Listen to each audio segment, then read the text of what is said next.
세상에서 가장 어울리지 않는 두 단어의 조합이 있다면 아마도 고난과 감사일 것입니다.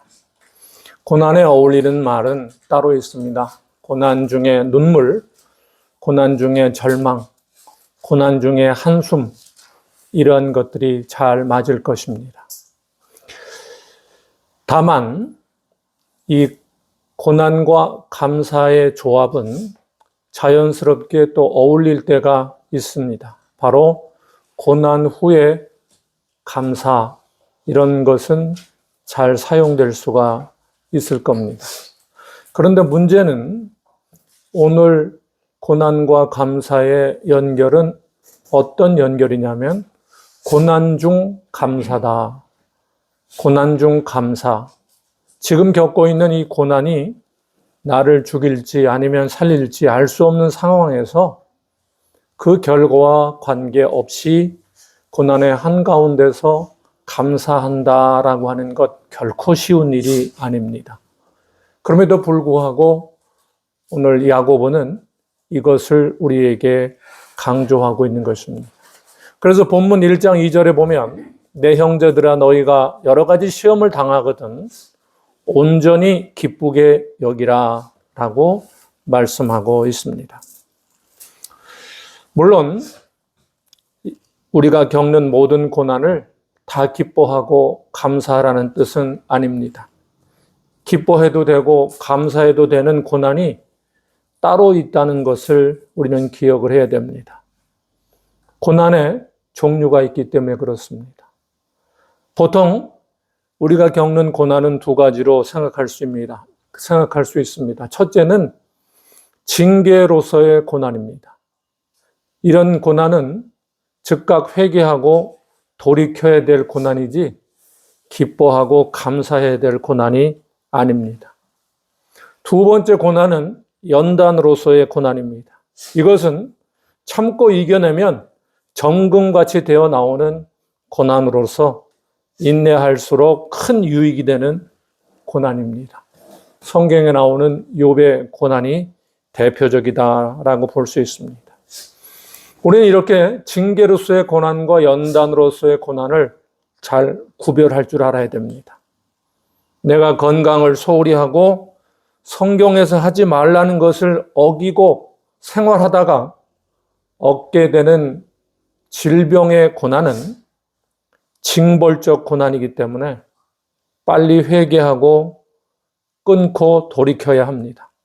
그런데도 그것을 마치 연단의 고난으로 스스로 합리화하면서 회개하지 않고 그냥 참고 견디면 결국 파멸에 이를 수밖에 없고 결국은 사망으로 종료될 수밖에 없다라고 하는 것입니다. 오늘 야고보서가 말하는 이 고난은 바로 연단으로서의 고난을 말하는 것입니다. 하나님이 우리를 제대로 된 작품으로 만들기 위해서 온전하고 구비하여 조금도 부족함이 없게 하려고 우리를 빚어가시는 것입니다. 분명 하나님이 목적이 있어서 우리를 빚어가신다라고 하는 것입니다. 우리는 토기장이를 생각을 해야 됩니다. 땅속에 흙을 꺼내서 다듬고 패대기 치고 또 돌리면서 그릇을 만들어 갑니다.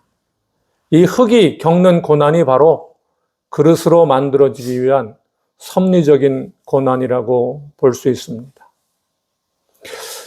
고난의 유익을 이야기할 때 우리는 이런 말을 자주 듣습니다. 특히 교회에서 듣는데요. 형제님, 자매님, 고난을 잘 이겨내십시오. 아마도 하나님이 형제님을, 자매님을 크게 쓰시려고 하는 것 같습니다. 이런 말을 들을 때가 있습니다.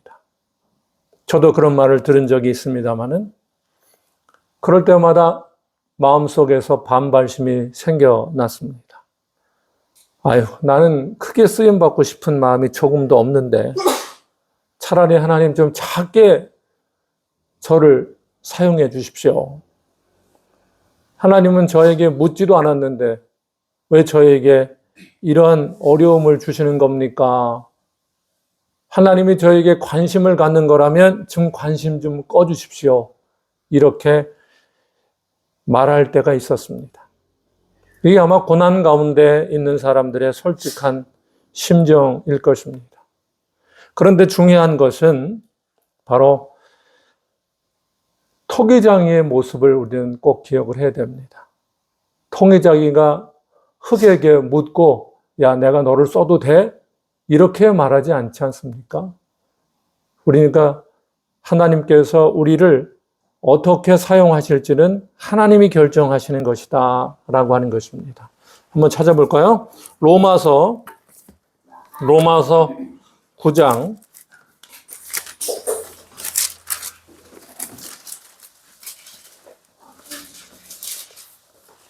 9장 20절 보겠습니다.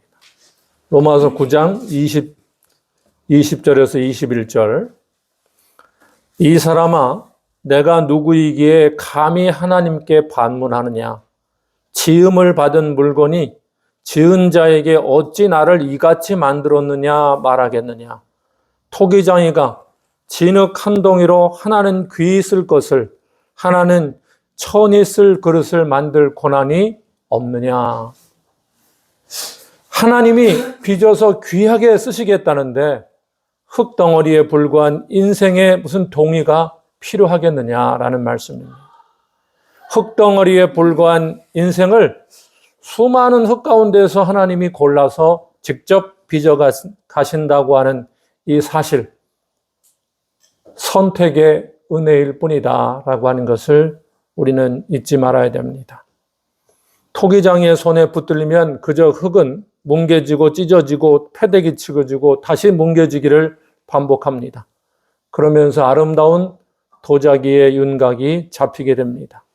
그리고 그 후에 어떤 과정을 겪게 됩니까?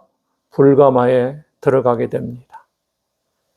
거기에서 또 꺼내서 식힌 다음에 유약을 바르고 다시 또 두 번째 불가마로 들어갑니다. 그리고 이런 모든 과정을 통해서 바로 우리가 사라지는 것이 아니라 아름다운 자기로 만들어지게 된다라고 하는 것입니다. 여러분이 들은 바 있는 바이올린 제작의 명장인 마틴 슐레스크라는 사람이 있습니다. 이 사람이 쓴 가문비 나무의 노래라고 하는 책이 있습니다. 저도 읽어봤습니다만 여기에 보면 세상에서 가장 아름다운 울림을 내는 바이올린의 재료가 바로 가문비 나무인데 이 나무는 나무가 생존할 수 있는 가장 극한의 환경인 수목 한계선에서 자란다라고 하는 것입니다. 온갖 비바람을 맞으면서 고난 속에서 자라난 나무이기 때문에 이 나무로 만든 바이올린이 가장 값비싼 악기가 되는데 바로 나무가 겪은 그 고난이 사람의 고난을 위로해 주기 때문이다 라고 볼 수 있습니다. 얼마 전에 임현수 목사님의 이야기를 또 방송에서 재방송하는 걸 봤습니다. 한 서너 차례 벌써 봤는데 혹시 여러분 아시는지 모르겠습니다. 캐나다에 있는 그 목사님이죠. 임현수 목사님이란 분. 이분이 여러분도 잘 아는 것처럼 이 탈북자들이라든지 그들의 인권을 위해서 애쓰다가 결국 북한으로 살상 납치돼서 2년 7개월 동안 945일 동안 북한에서 억류되어 있었습니다.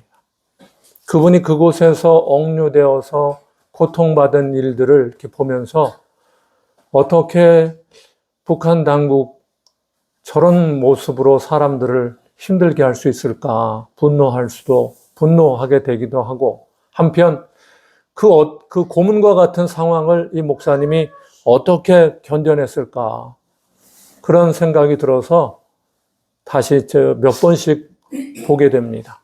근데 이 목사님이 이런 말씀을 하시는 게 매우 인상적이었습니다. 이면수 목사님이 말씀하시기를 사람이 고난이라는 망치에 14번 두들겨 맞으면 14K가 되고 18번 맞으면 18K가 되고 또 24번 맞으면 뭐가요? 24K 순금이 된다 라는 말씀을 하셨어요. 하나님의 손에 붙들린 성도들 여러 고난을 당할 수 있지만 그 고난을 통해서 순금, 정금처럼 되어간다라고 하는 것을 우리는 잊지 말아야 합니다. 오늘 본문의 야고보서 1장 2절과 4절을 보면 알 수 있지만 하나님이 우리를 멋진 작품으로 지금도 만들고 계시고 온전하고 구비하여 부족함 없는 존재로 지금도 우리를 빚어가고 계신다라고 하는 것을 잊어서는 안 됩니다. 이것을 아는 사람은 고난이 다 끝난 다음에 감사하는 사람이 아니라 고난 한가운데 있는 가운데 미리 감사할 수 있는 사람이 야고보처럼 될 수가 있는 것입니다. 우리가 고난 중에 감사하는 삶을 실제로 살아가기 위해서 고난을 겪을 때 반드시 기억해야 될 한 가지가 있습니다. 이걸 기억할 수 있어야 고난 중에 감사할 수 있습니다. 뭐겠습니까? 하나님은 우리의 고난받는 모습을 결코 팔짱 끼고 계시지 않는다라고 하는 것입니다. 바로 반드시 고난 중에 우리와 함께 하신다라고 하는 것입니다. 이 사실을 기억하지 못하기 때문에 우리는 고난 중에 원망하고 불평하고 섭섭함이 쌓여가고 심지어 서러움의 눈물까지 흐르게 되는 것입니다. 하나님은 어떤 분인지 한번 좀 찾아볼까요? 자, 구약성경 스가랴 한번 찾아보겠습니다. 스가랴 10장. 구약성서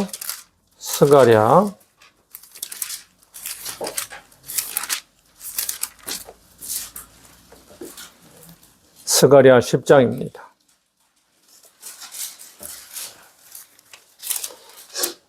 스가랴 10장. 자, 말라기 바로 앞에 있는 거죠. 스가랴 10장 11절 12절. 내가 그들이 고난의 바다를 지나갈 때 바단 물결을 치리니 나일의 깊은 곳이 다 마르겠고 아수르의 교만이 낮아지겠고 애굽의 규가 없어지리라. 내가 그들로 나 여호와를 의지하여 견고하게 하리니 그들이 내 이름으로 행하리라. 나 여호와의 말이니라. 아멘.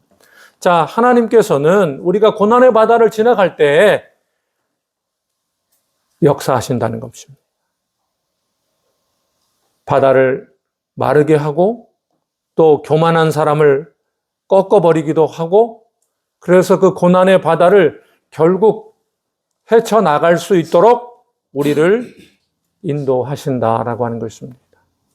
그래서 그 모든 과정을 통해서 하나님을 굳건히 의지하게 되고 견고한 모습으로 그 바다를 건너게 만드시는 분이 바로 우리 하나님이시다라고 하는 것을 우리는 꼭 잊지 말아야 됩니다.